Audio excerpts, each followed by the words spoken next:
If love had a smell, that night it smelled like petrol fumes, roasted corn, and heartbreak waiting patiently in traffic.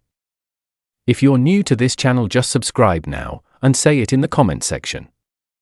Valentine's night in Lagos never whispered. It shouted. Horns blared endlessly along Ozumbamba Way. Street vendors weaved between cars holding red roses wrapped in shiny nylon. Couples leaned into each other on Okadas, laughing like the world belonged only to them.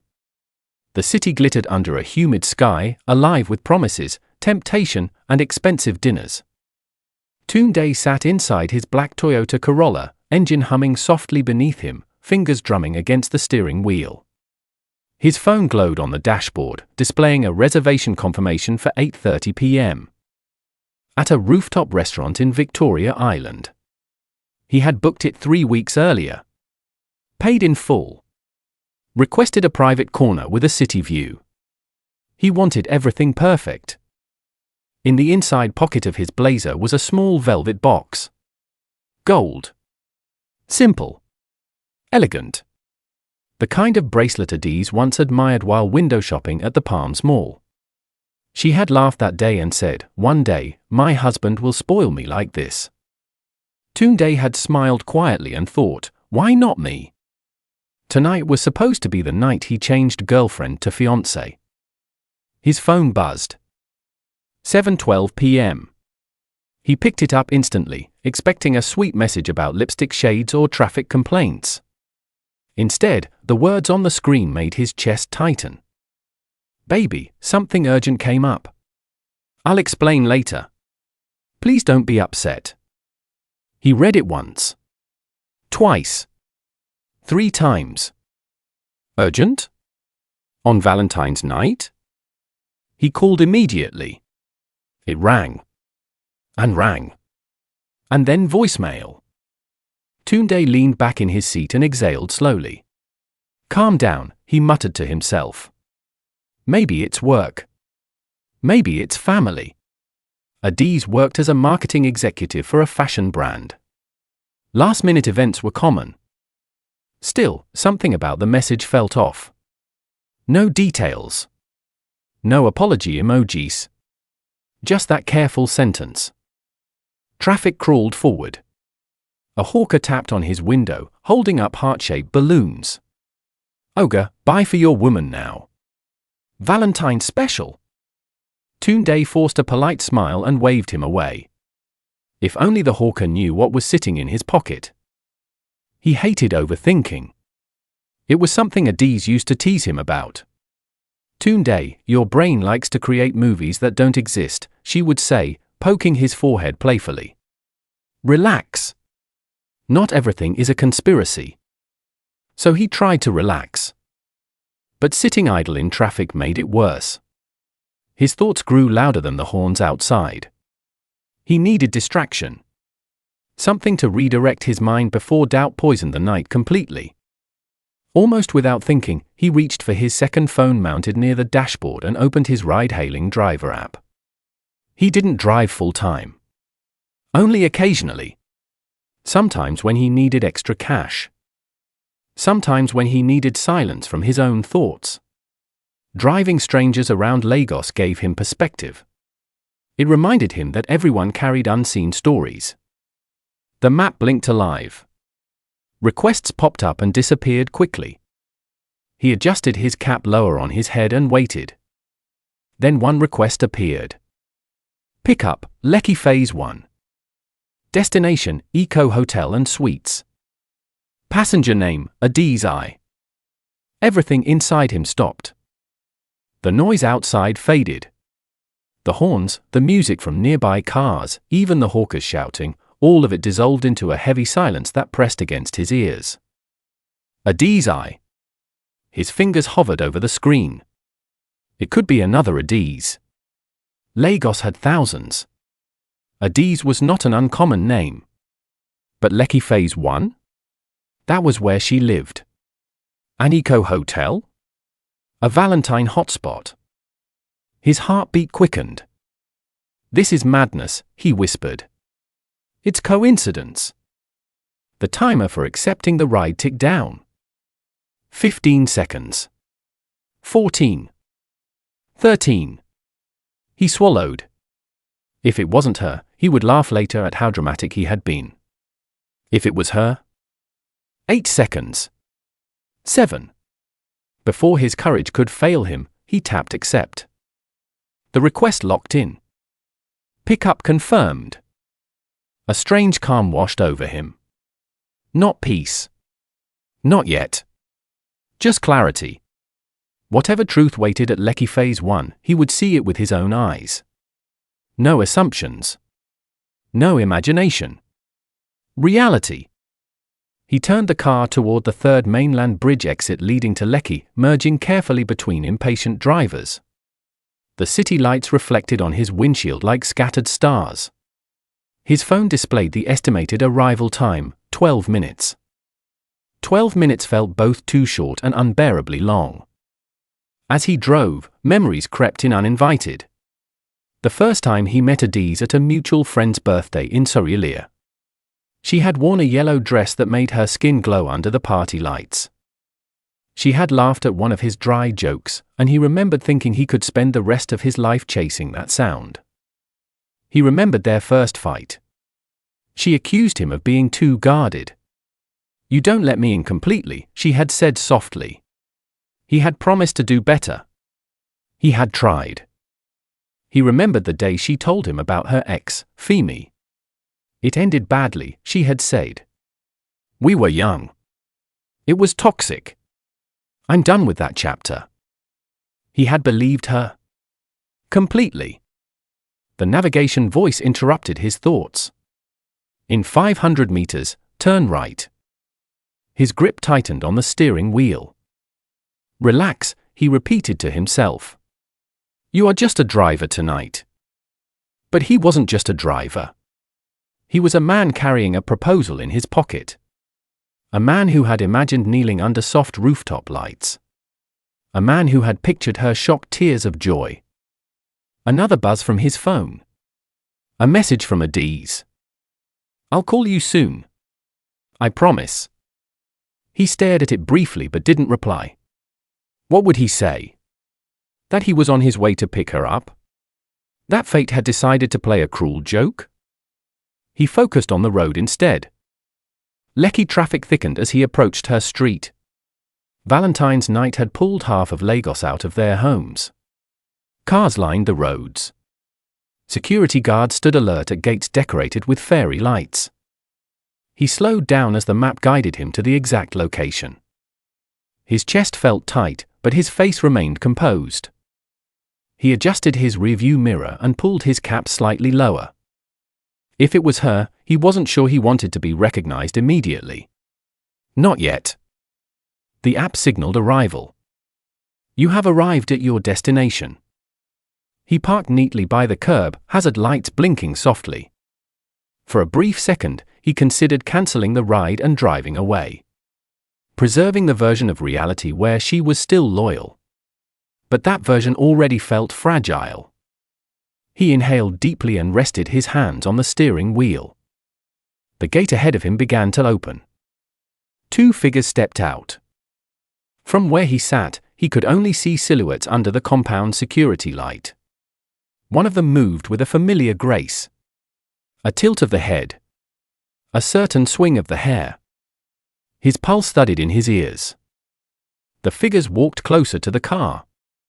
Tunde kept his face neutral, eyes forward, heart racing but controlled. Whatever this night intended to reveal, he was ready to see it clearly. He straightened in his seat as they approached the back door, the Lagos night buzzing around him, unaware that something far more important than traffic was about to move. The rear door opened with a soft click. Perfume drifted into the car first, Adiz's perfume. Floral with a faint vanilla base. Tunde knew it the way a musician knows his favorite song from the first note. His stomach tightened. "Good evening," he said calmly, lowering his voice slightly. Neither of them looked closely at him. "Evening," Adiz replied, distracted, sliding into the back seat. And then he saw him clearly. Femi. Taller than Tunde remembered from old Instagram photos. Clean beard. Confident posture. The kind of man who entered rooms expecting attention. He got into the back seat beside her like he belonged there. Like this night had been planned carefully. Eco Hotel, Femi said casually, leaning back. You know the place. Yes, sir, Tunde answered evenly, eyes fixed on the road ahead. The door shut. The app beeped. Trip started. For a few seconds, nobody spoke. The air conditioner hummed softly. Outside, traffic crawled forward in a long chain of red brake lights. Inside the car, tension sat invisibly between the front and back seats. Then Adiz laughed. Not a polite laugh. A relaxed one. Comfortable. Familiar. You still tell the same silly jokes, she said. Tunde's jaw tightened. Femi chuckled. And you still laugh at them. There it was, that rhythm. That easy back and forth of two people who shared history. Tunde adjusted the review mirror slightly, pretending to check traffic. Their reflection came into view. Adiz's hair was styled neatly, soft curls resting on her shoulders. She wore a fitted red dress. The same shade she once told him was her power color. She had dressed up. Not for him. So, Femi said lightly, this is nice. Valentine's with you again. Feels almost nostalgic. Adiz hesitated before answering. Don't say it like that. Like what? Like we're picking up where we left off. Femi leaned closer to her. Are we not? Tunde's fingers curled tighter around the steering wheel. He forced himself to breathe slowly. Inhale. Exhale. Just drive. Outside, a bus conductor shouted destinations. Motorcycles squeezed dangerously between cars. Lagos moved as usual, unaware that Tunde's world was quietly shifting. Adiz's voice softened. It's complicated. Complicated because of him. Femi asked. Him. Tunde felt the word like a tap against his spine. Adiz looked down at her hands. Tunde is stable. He's kind. Stable. Kind. The word sounded like job qualifications, not love. Femi gave a short laugh. Stable? Since when did you start choosing stable over passion? There was silence. Tunde's ears strained for every breath, every movement in the back seat. You know why we ended, Adiz said finally. You were reckless. I was younger, Femi replied smoothly. We both were. People grow. And people don't change, she shot back, but there was no real heat in her voice. Tunde swallowed. He remembered when she described Femi as impulsive, emotionally unavailable, too proud to apologize. She had cried once while telling that story. Tunde had held her hand and promised he would never make her feel unseen. Now that same hand rested calmly in her lap. Traffic halted completely. A sea of red lights stretched ahead. The driver beside Tunde blasted loud Afrobeats music. Somewhere, a vendor knocked on his window again, but he ignored it. In the back seat, Femi shifted closer. Tell me something honestly, he said. Are you happy? Adiz didn't answer immediately. The silence lasted long enough for Tunde's heart to pound painfully against his ribs. I don't know, she admitted quietly. The words hit harder than shouting would have. Femi leaned back, satisfied. That's all I needed to hear. Tunde's mind replayed the text message from earlier. Something urgent came up. This was the urgency. So what's the plan tonight? Femi asked. Dinner first? Or straight to the rooftop lounge? Dinner, Adiz said quickly. Let's not rush. Relax, Femi murmured. I'm not rushing anything. Tunde adjusted the mirror again, this time deliberately. He caught Adiz's eyes briefly, but she wasn't looking at him. She was staring at Femi. studying his face like someone rereading an old letter. You look different, she said softly. Better or worse? More settled. Femi smirked. You used to like when I was unsettled. She shook her head slightly, smiling despite herself. You were trouble. And you loved it. Her laughter returned, quieter this time. Tunde's thoughts spiraled. Was this nostalgia? Closure? Or something reopening? Femi's tone shifted subtly. I'm glad you agreed to meet. I almost didn't, Adiz confessed. But you did. Yes. Why?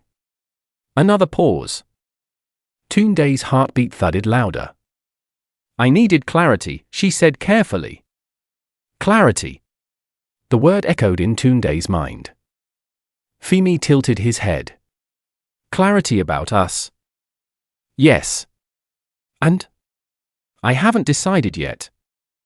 Yet. The traffic moved slightly.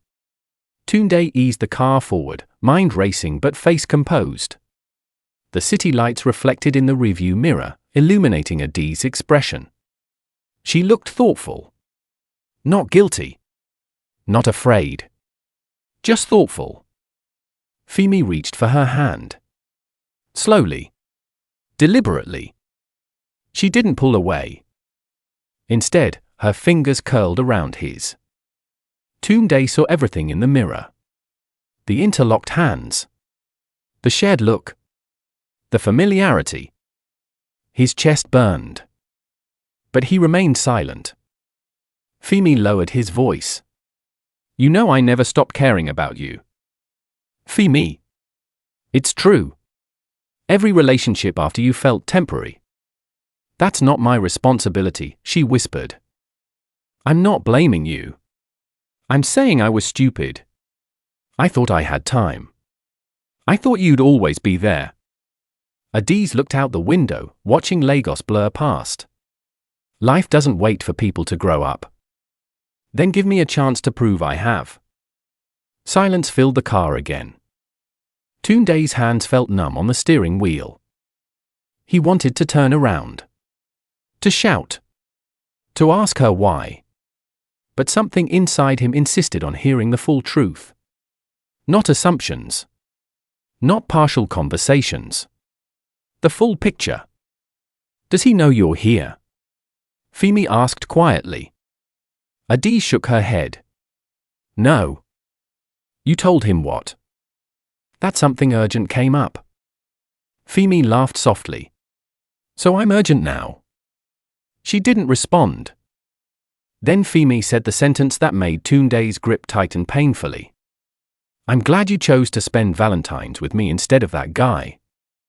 That guy. Tunde's knuckles whitened against the steering wheel. There was a small pause. And then Adiz said it. Tunde doesn't have to know. The words didn't come out cruelly. They came out casually. As if she were discussing traffic. But to Tunde, they detonated quietly inside his chest.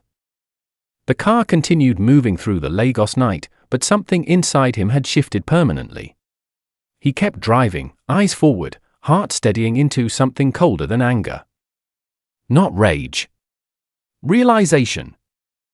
The moment Adiz said, Tunde doesn't have to know, something inside him went still. Not shattered. Not exploded. Just still. Like the calm surface of water moments after something heavy sinks to the bottom. Traffic inched forward along Ahmadu Bello Way. The glow from streetlights slid across the windshield in slow streaks. Vendors knocked on windows. A couple on a motorcycle laughed loudly as they sped past. Lagos remained loud, alive, indifferent. Inside the car, the temperature felt colder. Femi squeezed Adiz's hand lightly. You see? It's already easier than you thought. She didn't pull away. It's not about easy, she replied softly. It's about consequences. Femi scoffed gently. Consequences for what? Meeting someone who used to matter? Used to, she emphasized. And maybe still does, he countered. Tunde adjusted the review mirror again, pretending to check traffic. He saw her face clearly now. Not guilty. Not forced. Just conflicted. That might have hurt even more. You said you needed clarity, Femi continued. What does that mean exactly? Adiz exhaled slowly. It means I've been asking myself questions I don't like. Like? Like whether I settled. The word settled floated forward like smoke. Tunde's heartbeat thudded once. Hard. Femi leaned back, studying her. Did you? I don't know, she admitted. Tunde is good to me. He's consistent. He plans things. He's reliable. Reliable. Stable. Kind. Tunde kept his eyes forward. But? Femi pressed. She hesitated. But sometimes I wonder if I chose peace because I was tired, not because I was certain. Silence wrapped around the car again. Outside, a siren wailed in the distance. A police vehicle cut through traffic with flashing blue lights. The world kept moving. Femi's voice softened. When we were together, you never doubted how you felt. That's not true, Adiz said quickly. I doubted you. Your loyalty. Your temper. But not the chemistry. She didn't answer. That was answer enough. Tunde felt something tighten in his chest, not jealousy now, but clarity sharpening into shape. He had always sensed a small shadow when Femi's name came up. A subtle flicker in her eyes. He had convinced himself it was leftover pain, not unfinished emotion. Maybe he had wanted to believe that. Femi leaned closer again. Look at me, Adiz. She did. If I asked you to leave him tonight, would you? The question landed heavy. Even the air conditioner seemed louder in the silence that followed. Tunde's hands gripped the steering wheel, steady but firm. His pulse pounded in his ears. This was it. Not speculation. Not hints. A direct question demanding a direct answer. Adiz looked away first. Out the window. At the blurred lights of Lagos nightlife. It's not that simple, she whispered. Not no. Not yes. Just an open door left slightly ajar. Femi studied her face carefully. Why isn't it simple? Because he hasn't done anything wrong. That's not a reason to stay, Femi replied smoothly. That's guilt. It's not guilt, she insisted. It's respect. For what? A man you're not sure about. She closed her eyes briefly, as if frustrated with herself. You don't understand. Then help me understand. Tunde could feel his heartbeat settling into something steady. Not wild anymore. Not desperate. Just steady. The kind of steady that comes when the truth stops hiding. Adiz spoke carefully now. When we ended, Femi, I was broken. You left me confused. I rebuilt myself after that. Slowly. Carefully. Tunde came into my life when I needed calm. And now? Now I don't know if calm is enough. The words echoed painfully in Tunde's mind. He remembered the nights he stayed up talking her through anxiety. The surprise lunches delivered to her office. The way he learned her coffee order by heart. He had thought calm was love in its mature form. Maybe she saw it as safety, not desire. Femi leaned back, satisfied. You missed the fire. Adiz didn't deny it. Traffic stopped completely again. Red lights glowed endlessly ahead. Femi lowered his voice. I'm not the same guy you dated. I've built something for myself. I'm focused now. I know what I want. And what do you want? She asked quietly. You. The word hung there confidently. Tunde watched through the mirror as Adiz's fingers tightened slightly around Femi's hand. Not rejection. Not acceptance. But connection. You make it sound easy, she said. It can be. You hurt me before. And you think I'd risk losing you twice? She searched his face for sincerity.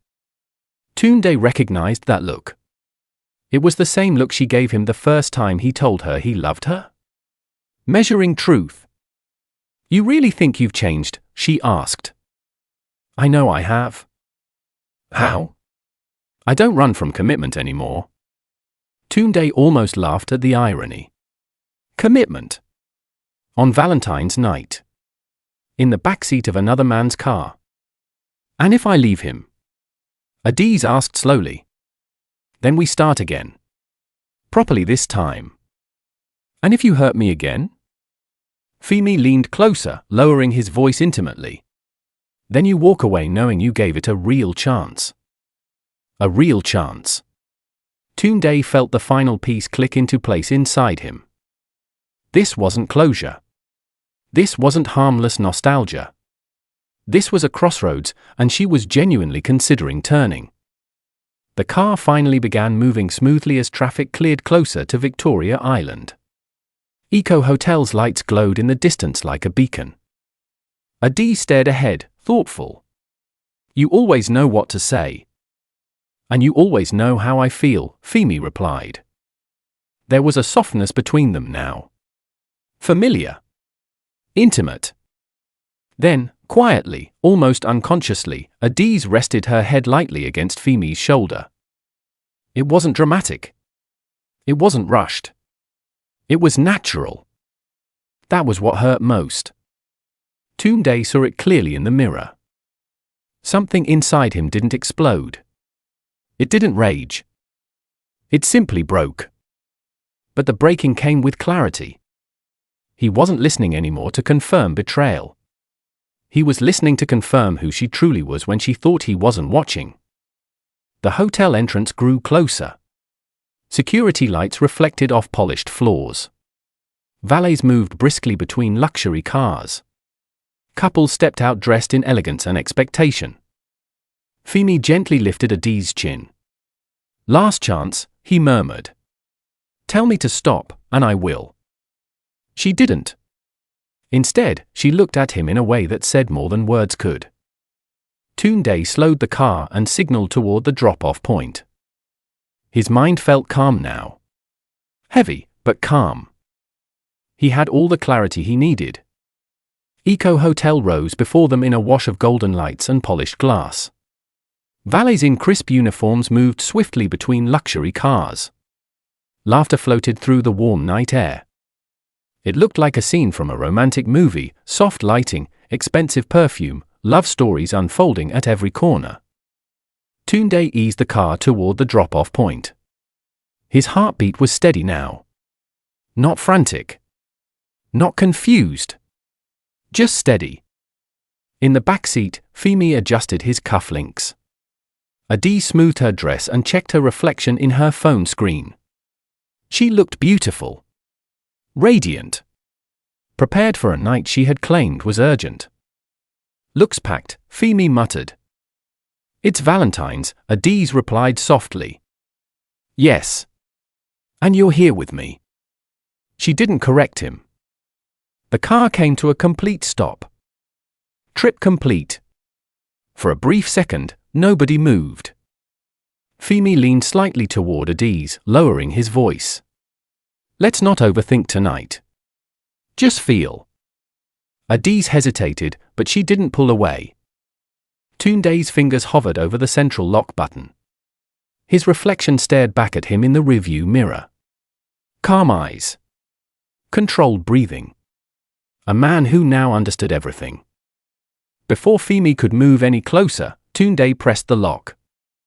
Click. The sound was small. But sharp. Femi frowned. Driver. Silence. Adiz glanced toward the front seat for the first time properly. Excuse me. Tunde reached up slowly and removed his cap. He adjusted the rearview mirror deliberately, tilting it so their eyes met clearly. Adiz's breath caught in her throat. The color drained from her face instantly. T. Tunde? Her voice cracked on his name. Femi stiffened beside her, confusion turning into recognition. Wait, what? For a moment, the entire world seemed to pause. The hotel lights glowed outside. A valet knocked on another car window nearby. Laughter drifted through the air.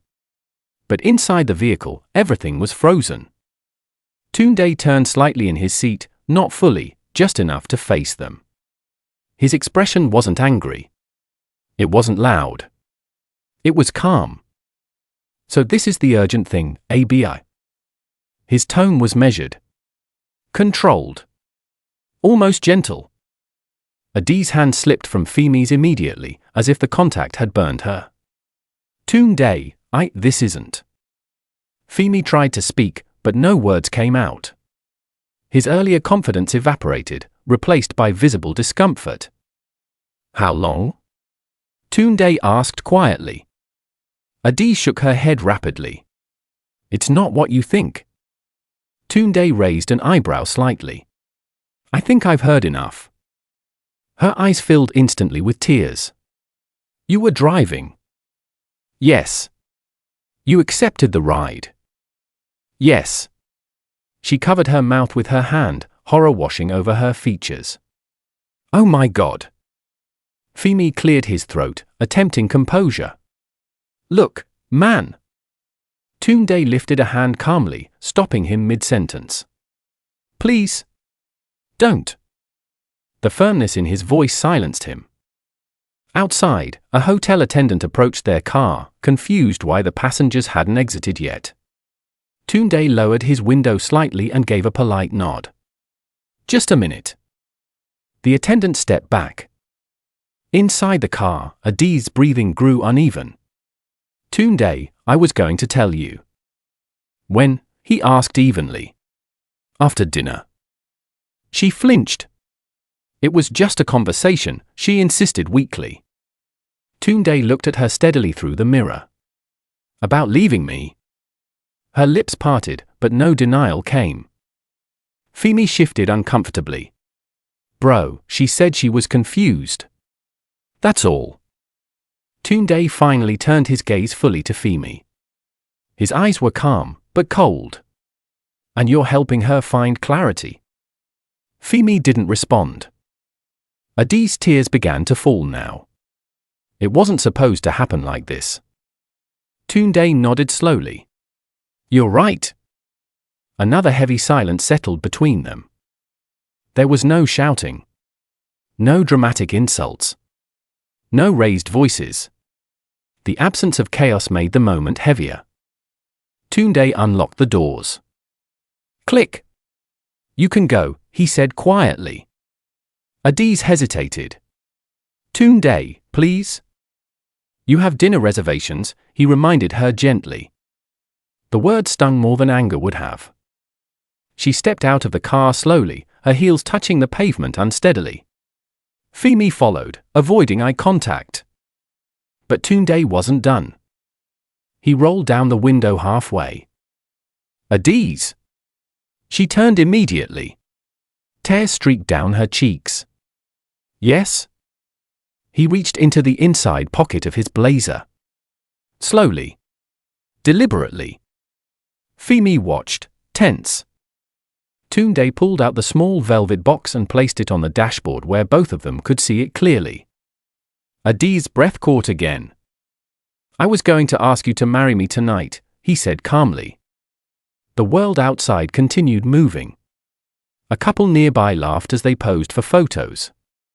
A luxury SUV pulled into the entrance. Life went on. But for Adi's, everything seemed to collapse inward. Her knees buckled slightly, and she reached for the car door to steady herself. No. Yes, Tunde replied softly. Femi's face tightened, realization dawning fully now. Tunde looked at her one last time, not with hatred, not even with anger. Just clarity. I'm grateful, he continued, that I saw who you truly are before it was too late. Adi shook her head desperately. That's not fair. I was confused. I didn't do anything. Tunde's voice remained steady. You didn't stop anything either. The truth hung there. Undeniable. Femi shifted, clearly uncomfortable in the weight of the moment. He opened his mouth as if to defend himself, then closed it again. There was nothing to say. Adi stepped closer to the window. Please, Tunde. Let's talk. We just did, he replied gently. Her tears fell harder now. I love you. Tunde held her gaze for a long second. Maybe you do, he said quietly. But not enough. The words landed softly, but decisively. He gave a small nod. Not dismissive. Not cruel. Just final. Then he rolled up the window. The glass separated them completely. Adi stood there, crying under the hotel lights.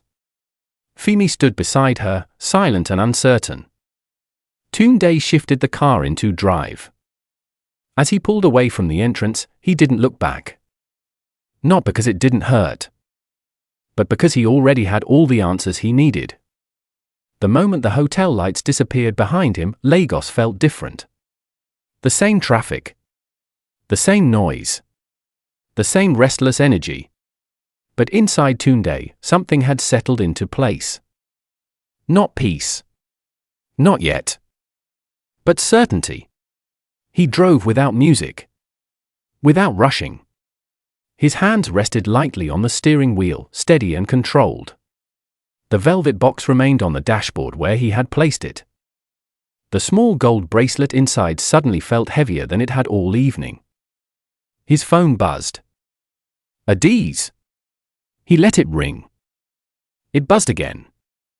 And again. He placed the phone face down on the passenger seat. Whatever words she had now would be shaped by panic, not truth. He had already heard the truth, in the pauses, in the hesitation, in the hand she didn't pull away. Traffic thinned slightly as he turned toward the Lekki-Ikoyi Link Bridge. The water beneath reflected the city lights in soft ripples. He had once imagined driving across this bridge with her as his fiancée, windows down, laughter filling the night. Now he drove alone. His phone buzzed again. A message this time. Please answer me. Another. I made a mistake.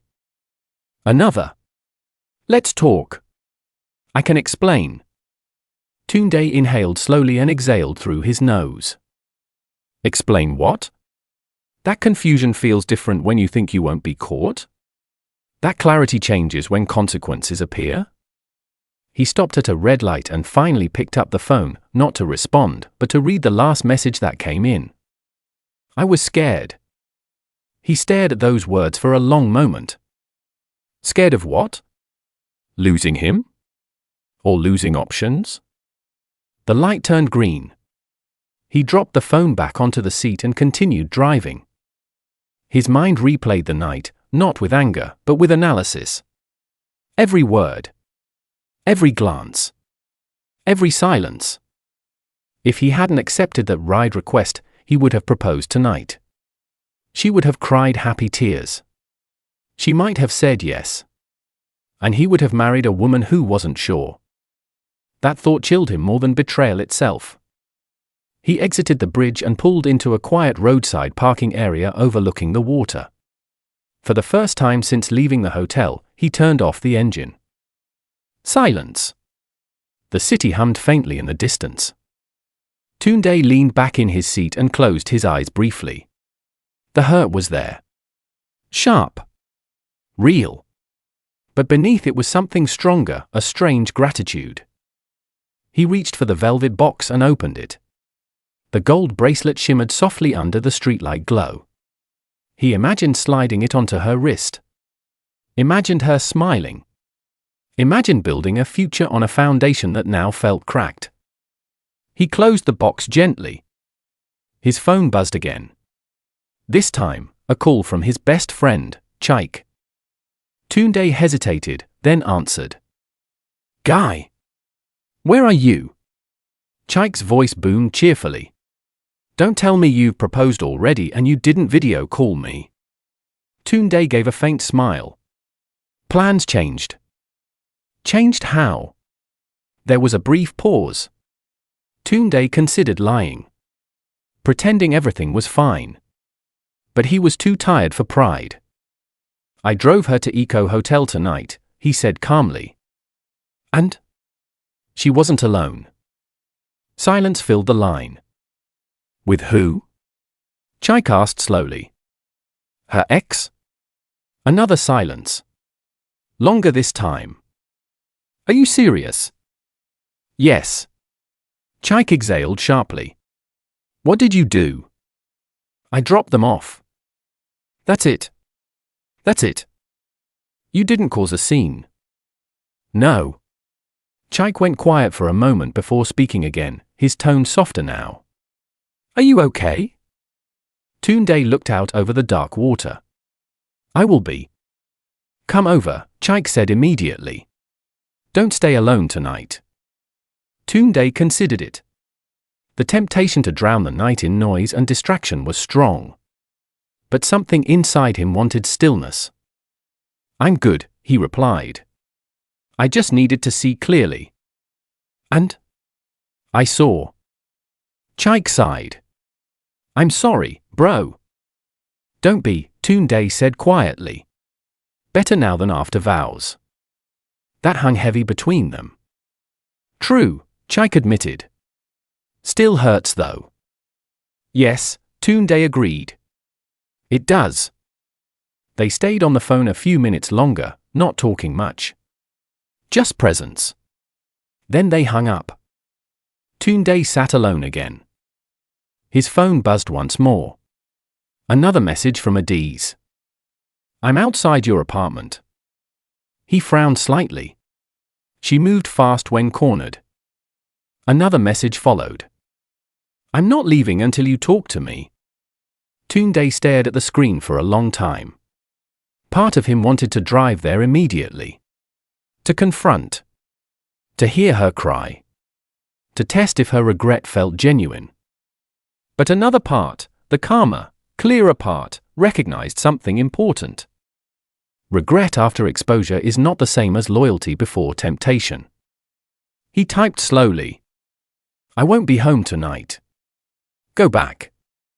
He watched the message deliver. Almost instantly, she called again. He declined it. Then he blocked her number. The action felt both heavy and necessary. He leaned his head back against the seat and allowed himself to finally feel everything fully. The disappointment. The wasted plans. The image of her resting her head on another man's shoulder. A tear slid quietly down his cheek. He didn't wipe it away immediately. He let it fall. After a while, the tear stopped. He started the engine again and drove, not toward home, not toward noise, but toward forward. As he merged back into the Lagos night, he realized something surprising. He wasn't angry at Femi. Femi had been consistent in who he was, bold, persuasive, unapologetic. He wasn't even furious at Adiz. He was simply done. Love without certainty is a gamble. And tonight, he had seen the odds clearly. The city lights stretched ahead of him like an open road. Valentine's night had not ended with a proposal. But it had given him something just as powerful. Freedom.